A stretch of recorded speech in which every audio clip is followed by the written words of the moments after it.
He said I was his whole life. Promised me love every day, but spent every night in someone else's arms. But then, I turned his love into the curse he could never escape. He said I was his whole life. Promised me love every day. And I believed him with every broken piece of my soul. I was 27 when I met Daniel, charming, protective, the kind of man who made broken girls believe in healing again. I had just come out of a long, suffocating relationship where my voice was always too loud and my silence too quiet. My self-worth had been dragged through the mud so many times, I had forgotten what it felt like to be seen. But Daniel, he saw me. Not just my face, not just my body. He saw my fears, my dreams, the trembling in my hands when I tried to trust again. And slowly, so slowly, he reached out and held that fragile version of me like I was the most sacred thing he'd ever touched. We met at a bookstore. Cliché, I know. I was standing in the poetry aisle, holding a book I couldn't afford, and he walked up beside me with that disarming smile. He said, "That one's good, but the one above it will make you cry in all the right ways." I didn't even look at the top shelf. I looked at him, and I cried that night, but not for the book, for how easy it felt to hope again. 2 years later, I married him. Our wedding wasn't grand. Just a beach, some candles, and his promises whispered into the wind. He said, "You're my home, my peace, my only truth."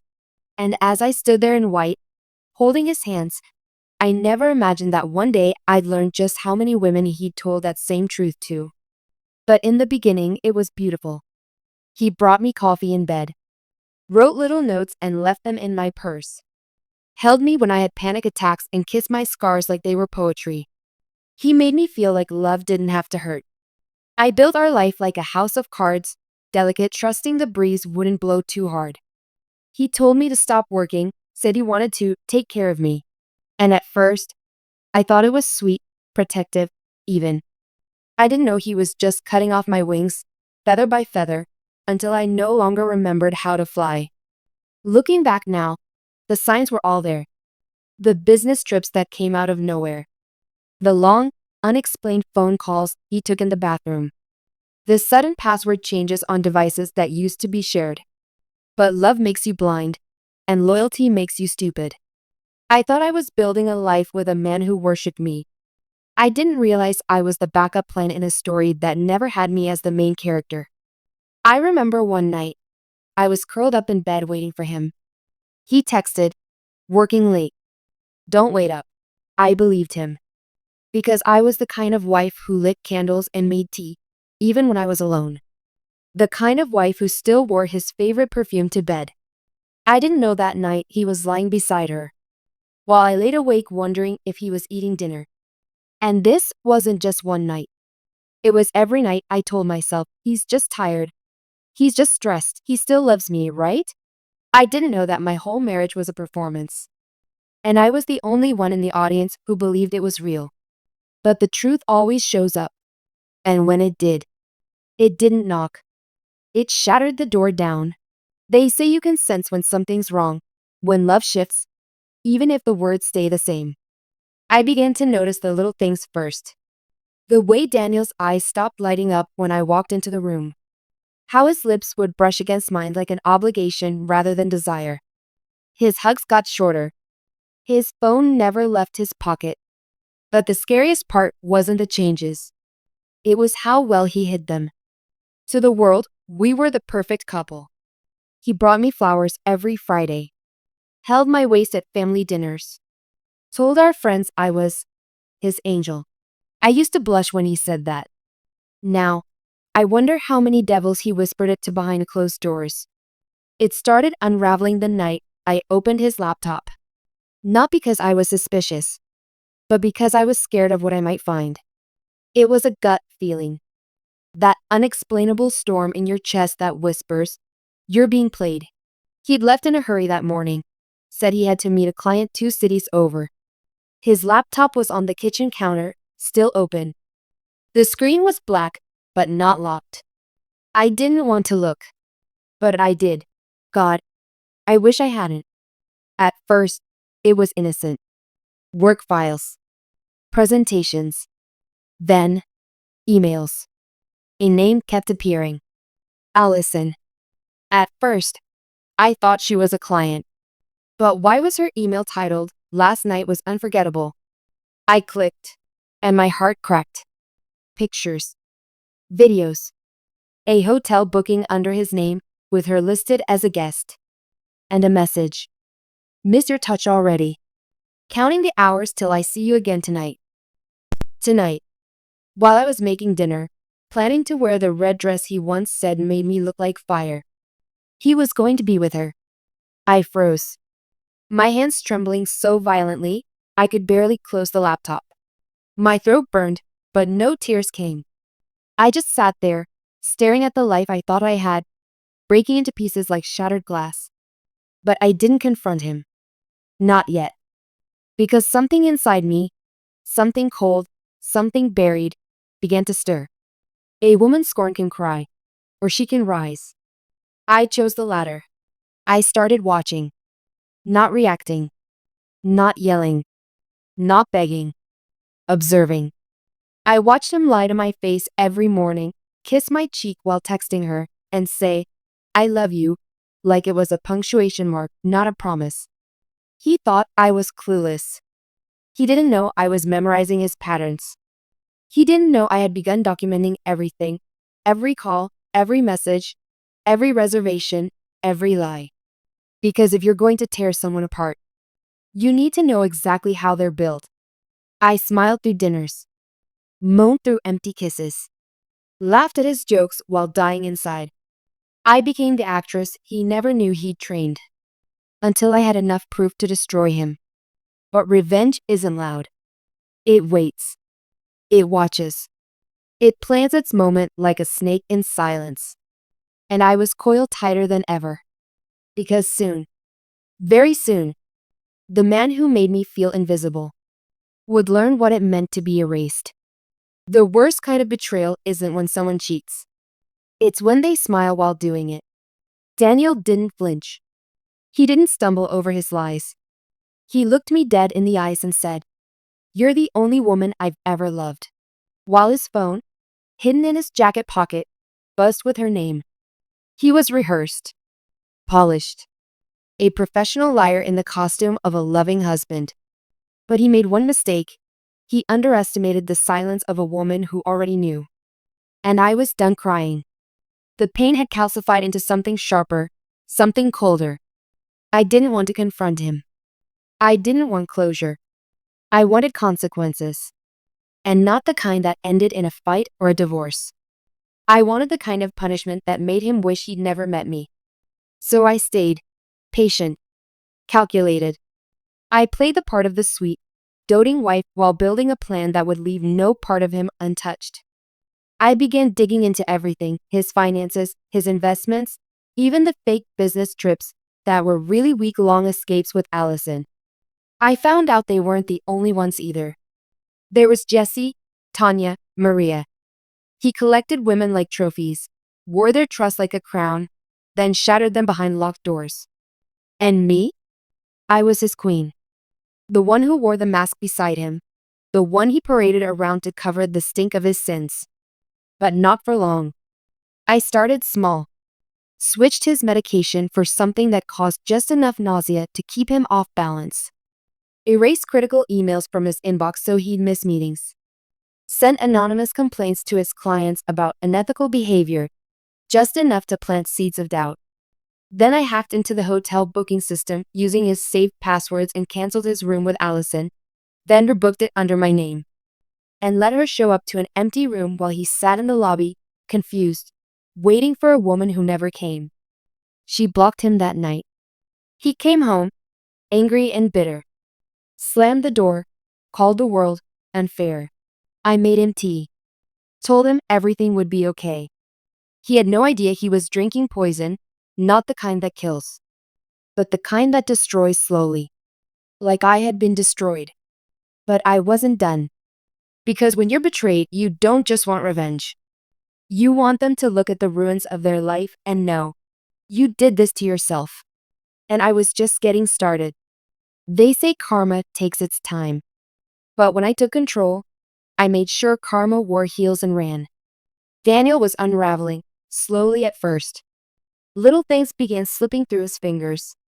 Missed calls, canceled meetings, sudden cold shoulders from colleagues who used to hang on his every word. And at home, I remained his sweet little wife. Smiling, soft, deadly.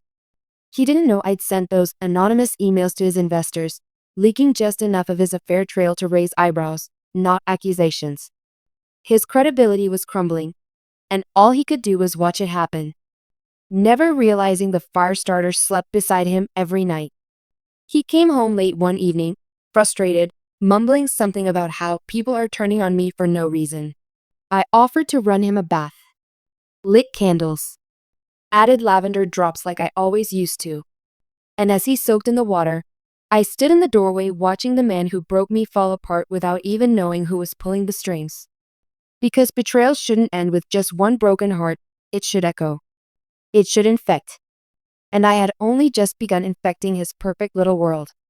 The next phase? His image. Daniel was obsessed with his reputation. To the outside world, he was a respectable man, a man of morals, a pillar of the community. What a joke. I took that image and turned it against him. I printed copies of his affair emails.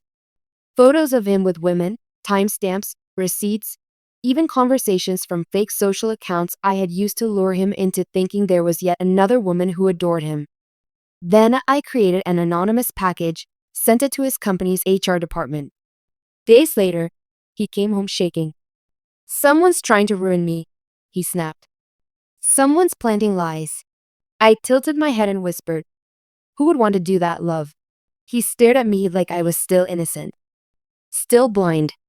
He never saw the devil rising behind my eyes. Because monsters don't show you their teeth right away. They wait.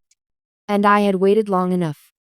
At night, he began waking up drenched in sweat, paranoid, checking locks, asking if I'd noticed strange things happening.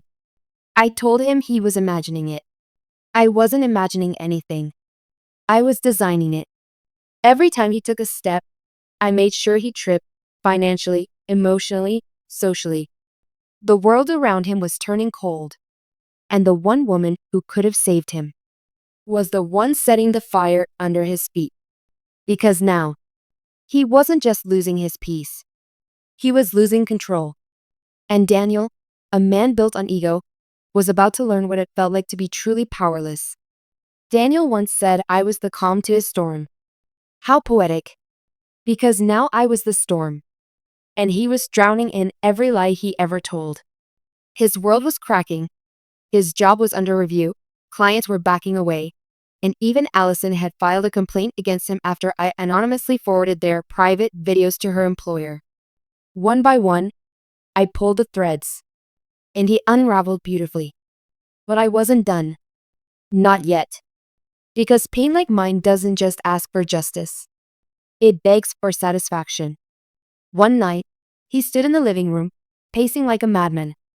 Eyes sunken, fingers trembling. "They're saying I violated company policy," he muttered, panicking. "I might lose my license. Someone's framing me, Emily. I swear, it's not what it looks like." Oh, but it was exactly what it looked like. And I looked at him like I didn't already know every dark secret he'd buried. "Do you think someone's trying to hurt you?" I asked, soft as silk. He nodded. "Yes. Someone vindictive. Someone I trusted." I sipped my wine, staring at him over the rim of my glass. "How ironic, Daniel. You were that someone for me." Later that night, he fell asleep on the couch, exhausted, broken, still trying to piece together the puzzle he didn't realize I designed. I sat beside him quietly, running my fingers along his cheek, wondering how love could rot so fast, so thoroughly. But it wasn't love, was it? It was control. That's what Daniel loved, control over me, over his image, over the narrative. So I did the one thing he never expected. I took back control. I gathered every file, every message, every trace of his betrayal.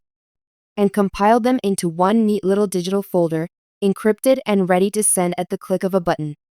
And then I went to our safe, where he kept our marriage certificate, our house deed, insurance policies, and slipped the originals into my purse.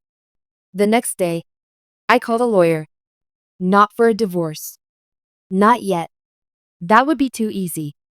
No, I wanted something far more painful. I wanted him to stay married to me, while I destroyed him from within.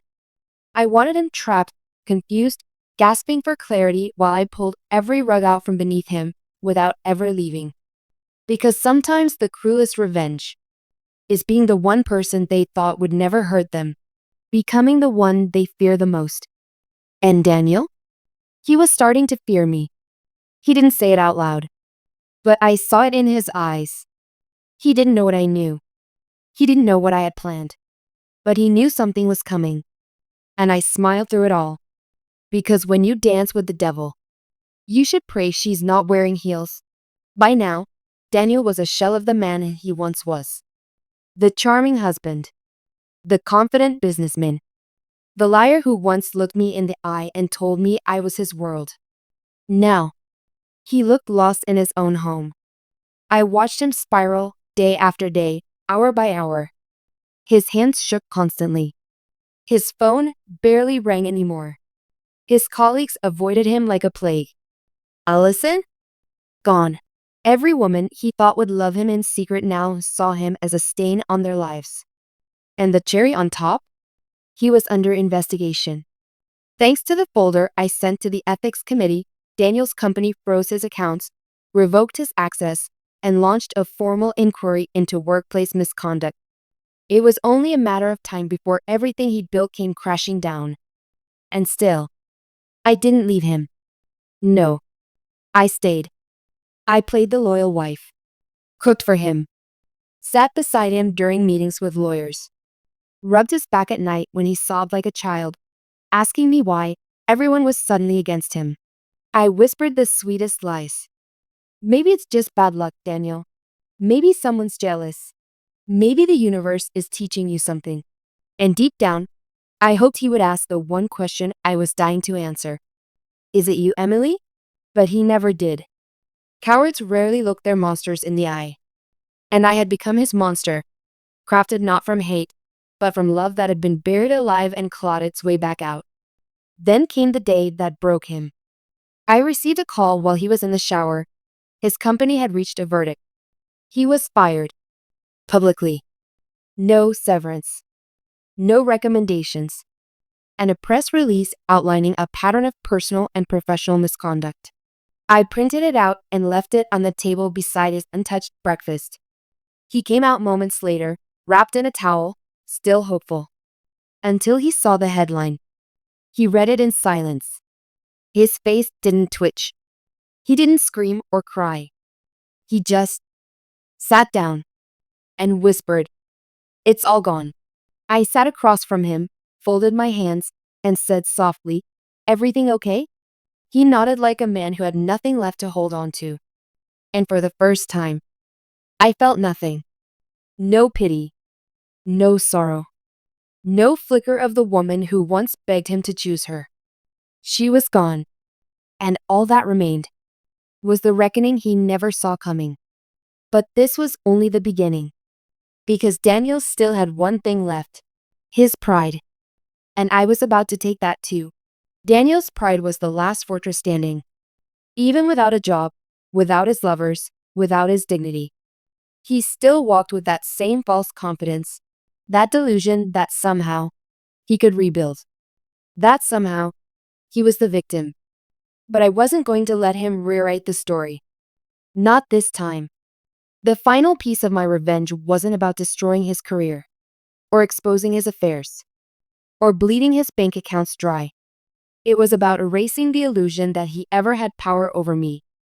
So, I took his name and made it a weapon. Daniel had always controlled the narrative. To friends, he was the doting husband. To neighbors, the charming gentleman. To his family, the perfect son. They never saw the gaslighting, the manipulation, the cheating. But I made sure they would. One by one, I sent them everything: copies of his affair messages, screenshots of him mocking me behind my back, videos of his drunken confessions I had secretly recorded late at night when guilt loosened his tongue. And then I published a blog. Anonymous, of course. A personal story of a woman broken by betrayal. I changed the names but kept the details. The internet did the rest. It went viral within days. People began connecting the dots. His past flames came forward. And soon, Daniel went from respected professional to public disgrace. He was ridiculed, mocked, memed. The final blow came when his own mother called and said, "I don't know who you've become, Daniel, but you're not my son anymore." I watched him crumble in that moment.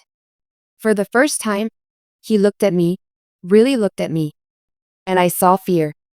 "Did you do this?" he asked, barely above a whisper. I didn't answer. I just smiled. Because if he had to ask, he already knew. He moved out 2 days later. Or rather, I forced him to. The house was in my name. I had changed the locks, served him the papers. And when he stood on the porch with a suitcase and nowhere to go, I stood in the doorway wearing the same white dress I wore on our wedding day. Not because I missed that girl, but because I wanted him to see what he lost. He stared at me, hollow. Tried one last time to beg. "I loved you," he said, voice breaking. "No," I replied. "You loved breaking me." And then I shut the door in his face. No goodbye. No closure. No forgiveness. Because some betrayals don't deserve healing. They deserve to rot. And Daniel? He wasn't even a memory anymore. He was a lesson. Months passed. The world moved on. But Daniel? He never did. He became a ghost in his own life, wandering from couch to couch, begging for freelance work no one would offer. Every company that Googled his name found the storm I'd created. Every old friend he turned to close the door the moment they saw what he truly was. He tried to start over. New city, new job, new identity, almost. But you can't outrun a truth that clings to your skin like blood. And Daniel's truth was written in betrayal. One night, I received an email. No subject, no name, just a single sentence. "Was it all you?" I stared at the screen, and instead of replying, I hit delete. Because Daniel didn't deserve answers. He deserved exactly what he gave me: silence, confusion, abandonment. And I knew he'd sit in that darkness, replaying every step, wondering when the switch flipped, when the woman he broke became the reckoning he never saw coming. I moved on. Not easily, not quickly, but with purpose. I started my own business, went back to therapy, took back the pieces of myself he had once chipped away with casual cruelty. I built a life without secrets, without lies, without him. And every now and then, I'd hear about him through someone who didn't know better. "He's not the same. He looks tired. He talks to himself sometimes." Good. Let him sit in the ruins. Because he didn't just lose a wife. He lost the only person who ever truly loved him, even after seeing his flaws.